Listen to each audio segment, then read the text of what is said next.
Secara etimologi, istilah kemandirian berasal dari kata dasar mandiri yang mendapat awalan ke dan akhiran an. Kemudian membentuk suatu kata keadaan atau kata benda. Karena kemandirian berasal dari kata dasar mandiri, yang berarti keadaan dapat berdiri sendiri, tidak bergantung pada orang lain. Tapi apakah definisi ini benar? Kita bahas soal kemandirian dalam beberapa menit ke depan. So stay tuned on Let's Talk.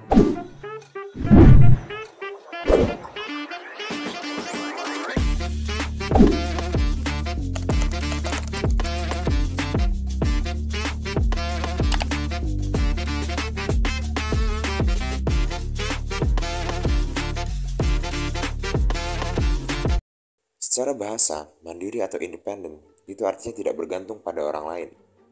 Lawan kata dari dependent yang artinya bergantung. Akan tetapi, apakah mandiri itu hanya soal nggak butuh orang lain? Dalam opini gua, mandiri itu bukan soal apa-apa harus sendiri. Karena kalau gitu fase dewasa dan mandiri adalah fase paling gak manusiawi dalam hidup manusia. Bagi gua, mandiri itu adalah bagaimana lu mampu bertahan hidup dengan segala yang lu bisa dan apa yang lu punya. Loh, kok gitu bang? Gini deh, coba lu pikirin. Di dunia ini ada berbagai macam profesi, ada berbagai jenis orang, ada berbagai jenis penyakit dan juga disabilitas.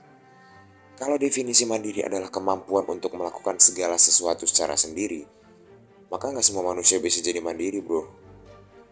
Berarti CEO perusahaan adalah orang yang paling manja.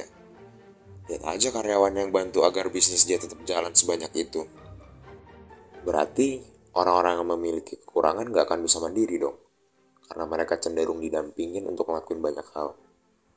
Oleh karena itu, menurut gue, kita harus bisa mencapai suatu titik di mana kita bisa memberikan kesempatan agar semua orang bisa mencapai strata mandiri.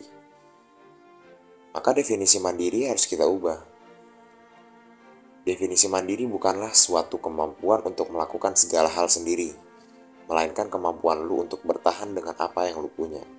Pertama-tama perlu diingat bahwa kemandirian bukan berarti lu harus menyelesaikan setiap tugas atau menghadapi setiap masalah sendirian. Sebaliknya ini tentang memiliki keterampilan dan sikap yang memungkinkan lu untuk mengatasi tantangan, membuat keputusan yang tepat, dan menggunakan sumber daya dengan bijak. Dalam pandangan ini, kemampuan untuk bekerja sama dan berkolaborasi dengan orang lain juga menjadi bagian integral dari kemandirian. Seorang individu yang mandiri tidak hanya mampu menyelesaikan tugas sendirian, tetapi juga memiliki keterampilan interpersonal yang kuat, dapat berkomunikasi dengan efektif dan tahu kapan saatnya untuk meminta bantuan. Kemandirian juga melibatkan kemampuan untuk mengelola waktu dan sumber daya secara efisien. Ini mencakup perencanaan yang baik, penentuan prioritas dan kemampuan untuk tetap fokus pada tujuan jangka panjang tanpa perlu terpengaruh oleh gangguan sehari-hari. Selain itu, penting untuk menyadari bahwa perjalanan menuju kemandirian adalah sebuah proses. Tidak semua orang akan mencapai tingkat kemandirian yang sama pada waktu yang sama, dan itu sepenuhnya normal. Kemandirian adalah tentang pertumbuhan pribadi dan belajar dari pengalaman.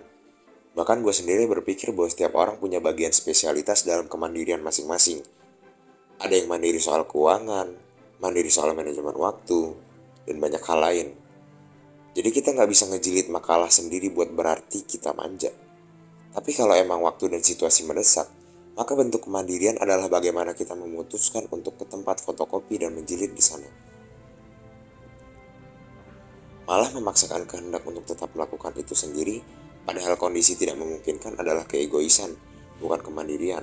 Karena ketika lu mandiri, lu harus bisa memikirkan outcome dari semua hal yang lu lakukan. Dan poin penting lainnya adalah kemandirian bukanlah tentang menutup diri dari masukan atau kontribusi orang lain. Sebaliknya, itu melibatkan kemampuan untuk berbicara dengan terbuka dan berkomunikasi efektif, mendengarkan pandangan orang lain, dan mempertimbangkan berbagai sudut pandang sebelum lu mengambil keputusan. Terus bang, kalau rupanya keputusan yang kita ambil salah, apakah itu tetap bisa disebut mandiri? Jadi gini, menjadi dewasa itu bukan cuma soal mandiri, tapi juga tentang tanggung jawab. Dewasa itu terdiri dari dua hal. Yang pertama mandiri dan tanggung jawab. Mandiri adalah bagaimana lu bertanggung jawab atas diri lu sendiri. Sementara rasa tanggung jawab adalah bagaimana lu memanage hubungan lu dengan orang lain lewat rasa tanggung jawab lu. Jadi ketika kemandirian lu melahirkan sebuah keputusan yang salah, sebagai manusia dewasa, lu harus bisa bertanggung jawab atas outcome-nya. Itulah kenapa gue bilang kemandirian juga soal bagaimana lu bisa memikirkan outcome dari keputusan lu. Mungkin segitu aja buat video kali ini. Sekali lagi, ini cuma opini gue. Lu bebas beropini di kolom komentar seperti biasa. Kalau lu kurang suka maka lu berhak mengkritik. Dan kalau lu suka maka sebuah subscribe atau seenggaknya like dan share sangat diapresiasi. Hit hard, hit often.